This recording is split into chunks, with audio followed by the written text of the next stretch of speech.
आज जो कहानी मैं आपको बताने वाला हूँ वो इतनी ज्यादा डरा देने वाली है कि इस कहानी को सुनने के बाद आप जिंदगी में कोई ऐसा काम नहीं करना चाहेंगे जैसा कि अरविंद और देव नाम के लोगों ने किया था। अरविंद वेस्ट बंगाल के एक छोटे से गांव में रहता है। इस गांव में अरविंद का खेत होता है। तब अरविंद की उम्र लगभग 30 साल होगी। अरविंद की शादी हो चुकी थी और एक बच्चा भी था। बात यह है, इनके गाँव में जो उनका खेत होता है उसकी देखभाल करने के लिए इनको अक्सर अपने खेत में जाना पड़ता था, क्योंकि इस गांव में बहुत ज्यादा चोरी के मामले आ रहे थे। लोगों के खेतों से उनकी फसल चोरी हो रही थी, इसलिए लोग अपने खेत में जाकर रात को अपने खेतों की देखभाल करते थे। ऐसे ही एक दिन अरविंद अपने खेत में जाने का डिसाइड करता है। तभी उसकी वाइफ उससे कहती है, कल ही हमारे गांव में एक बहुत बड़ी चोरी हुई थी, जिस चोरी में चोरों ने खेत के मालिक पर जानलेवा हमला कर दिया। इसलिए मैं चाहती हूँ आप अपने साथ अपने दोस्त देव को लेकर चले जाओ। अरविंद कहता है, बात तो सही है। अरविंद देव के घर जाता है और देव से कहता है क्या आज रात तुम मेरे साथ खेत में रुक सकते हो। देव खेत में जाने के लिए मान जाता है और साथ में कुछ ताश के पत्ते रख लेता है। फिर दोनों पैदल चलते चलते अरविंद के खेत की तरफ निकल जाते हैं। इनका खेत लगभग 7-8 मिनट की दूरी पर होता है। 7-8 मिनट की दूरी पर होता है, लगभग 2 किलोमीटर। अभी अपने खेत में पहुंच जाते हैं। वहां पर बैठकर टाइम पास करने लगते हैं। कुछ देर ताश खेलते हैं और बातें करते हैं। फिर रात में 1:30-2 बजे के आसपास इन दोनों को नींद आने लगती है। देव कहता है, अब नहीं लगता है कि कोई चोर और आएंगे, इतनी रात हो गई है, अगर आना होता तो अब तक आ जाते। अब हम सो जाते हैं, अब नींद भी आ रही है। अब वो सोचते हैं कहाँ पर सोएं। पहले अरविंद के खेत में एक घास फूस की झोपड़ी बनी हुई थी, लेकिन कुछ दिनों पहले बहुत ज्यादा बारिश हुई थी और इस बारिश की वजह से उनकी जो झोपड़ी थी वो बारिश में बह गई थी। इसलिए जब भी वो खेत पर आते थे तो पानी की टंकी के ऊपर सोने चले जाते थे। इनके खेत के पास ही पानी की टंकी बनी हुई थी और अरविंद कहता है कि टंकी के ऊपर से हम चोरों को देखते हुए रहेंगे।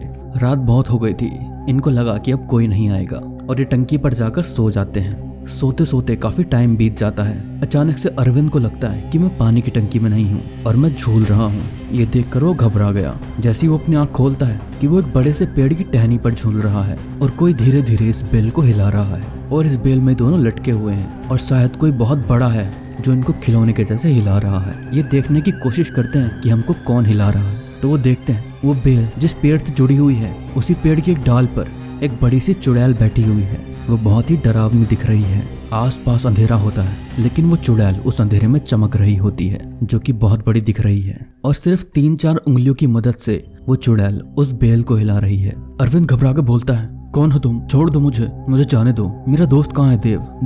देव जल्दी आ। वैसे चिल्लाने लगता है और इतने में वो चुड़ैल बहुत जोर से चिल्लाती है और जिस डाली को पकड़कर वो हिला रही थी वो उसने झटके से तोड़ दी। ये दोनों बहुत बुरी तरह से नीचे गिरते हैं और जैसे ये नीचे गिरते हैं वो चुड़ैल ऊपर वाली डाल से सीधा हाथ करके, जैसे कि इनका गला दबाने वाली है, इनके ऊपर जंप करती है और ये दोनों हड़बड़ा कर उठते हैं। जी हाँ, ये एक सपना था, बहुत डरावना सपना, इतना ज्यादा रियल सपना कि वो चुड़ैल इनके ऊपर हाथ लेकर गिरी है और इनका गला दबा रही है और जागने के बाद भी इन दोनों के गले में दर्द हो रहा था। अरविंद देखता है कि पास ही में देव भी सो रहा है। सब कुछ ठीक होता है। तभी अचानक से ऊपर की तरफ से कोई दिखाई देता है। दिखाई देने के साथ साथ ये समझ आता है जो चल रहा है नीचे उसकी पायल की आवाज आ रही है। ये समझ गया था कि नीचे चोर आ गए हैं, कोई औरत आ गई है जो मेरी फसल चोरी करने आई है। अभी इसको मुझे भगाना पड़ेगा। अरविंद तुरंत अपने दोस्त को उठाता है, देव जल्दी उठ, मुझे नीचे से किसी की पायल की आवाज सुनाई दे रही है। पक्का कोई चोरनी है जो चोरी के इरादे से हमारे खेत में आ गई है। देव कहता है, अच्छा ऐसी बात है। वो कहता है, हम डायरेक्टली ऐसे उतरकर नीचे नहीं जाते। इन दोनों ने पानी की टंकी की साइड में एक हसिया नाम का वेपन रखा हुआ था जिससे घास काटने का काम होता है, वो छुपा कर रखी हुई थी। ये दोनों उसको उठाते हैं। अब दोनों दबे कदमों से नीचे उतरने लगते हैं और जैसे ही टंकी से उतरकर नीचे आते हैं देखते हैं कि पायल की आवाज बंद हो चुकी है और कोई भी दिखाई नहीं दे रहा। ये दोनों आसपास देखते हैं लेकिन कोई नहीं दिखता। फिर अचानक से देव आवाज लगाता है कि जो कोई भी है हमसे बचकर नहीं जा सकता। देव गुस्से में आकर और भी सारी बातें बोल देता है, लेकिन 2-3 मिनट रुकने के बाद भी कोई नहीं दिखाई देता। ये सोचते हैं कि जो कोई भी था वो डरकर भाग गया। वापस जाते हैं और दोबारा सो जाते हैं और ये वापस सोने के लिए जाने लगते हैं। ये वापस सीढ़ियों से चढ़कर टंकी के ऊपर चढ़ने लगते हैं।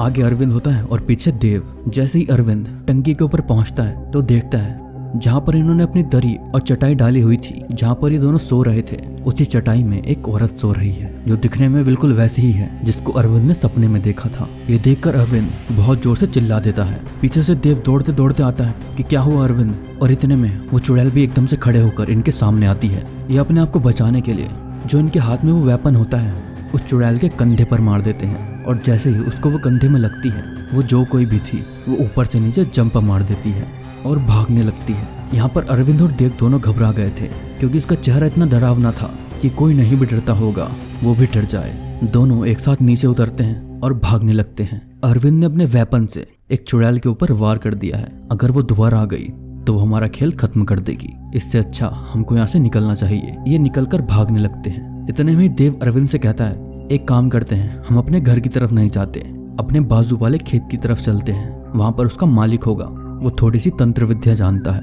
चल उसके पास चलते हैं। दोनों भागते भागते पास वाले खेत के मालिक अनिल के पास पहुंच जाते हैं। उनकी किस्मत अच्छी होती है कि अनिल वहीं पर सो रहा होता है और वो जल्दी से अनिल को सारी बातें बता देते हैं। अनिल उनसे कहता है कि तुमने बहुत बड़ी गलती कर दी है, जिसके ऊपर तुमने हमला किया है वे कोई नॉर्मल भूत चुड़ैल नहीं थी, बल्कि वो थी कर्म पिशाचनी।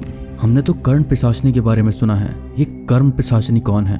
वो कहते हैं हमने तो कर्ण पिशाचनी के बारे में सुना है, ये कर्म पिशाचनी कौन है? अनिल कहता है कि ये भूत प्रेतों की दुनिया की बहुत ही खतरनाक पिशाचनी होती है।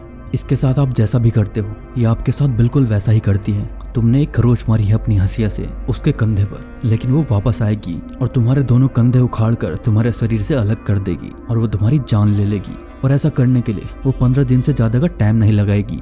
15 दिन के अंदर वो कभी भी तुम्हारे पास आ सकती है और तुम्हारे पूरे परिवार के साथ ही कर सकती है। वो कहते हैं कि ये कैसे संभव हो सकता है? वो तो एक आत्मा है और आत्मा को तो कोई चोट नहीं लगती, तो फिर मेरी हंसिया मारने से उसको कैसे चोट लग गई? अनिल कहता है वो एक साधारण आत्मा चुड़ैल नहीं, बल्कि एक ऐसी शैतानी शक्ति है जिसके पास शरीर होता है, जिसको कुछ लोग अंग्रेजी भाषा में क्रेचर कहते हैं। वो कर्म पिशाचनी जिस दिन बदला लेने के लिए तुम्हारे सामने आएगी उस दिन तुम्हें कोई नहीं बचा पाएगा। वो कहते हैं कि कैसे हम अपने आप को बचा सकते हैं, हमको बता दो। फिर आखिर में अनिल कहता है तुम्हें अपनी जान बचानी है तो ये गांव छोड़कर हमेशा हमेशा के लिए यहाँ से चले जाओ। गलती से भी अमावस्या की रात में इस गांव की तरफ मत आना। ये कहते हैं कि हमारा सारे खेत यहीं पर है, तो हम यहाँ से कैसे जा सकते हैं? अनिल कहता है कोई दूसरा कारोबार देख लो या फिर मरने के लिए तैयार हो जाओ पूरे परिवार के साथ, क्योंकि तुमने एक खतरनाक कर्म पिशाचनी से पंगा ले लिया है। वो कहते हैं ठीक है, हम बिल्कुल वैसा ही करते हैं। उसी रात को अपने घर पर जाते हैं और घर पर सारी बात बता देते हैं और ये अपना सारा सामान लेकर पास वाले गांव में शिफ्ट हो जाते हैं। अब ये दोनों और इनका परिवार पूरी तरह सेफ है। तो ये थी अरविंद और देव की कहानी। ऐसे ही और हॉरर कहानी सुनने के लिए हमारे चैनल को सब्सक्राइब करें। मिलते हैं नेक्स्ट वीडियो में।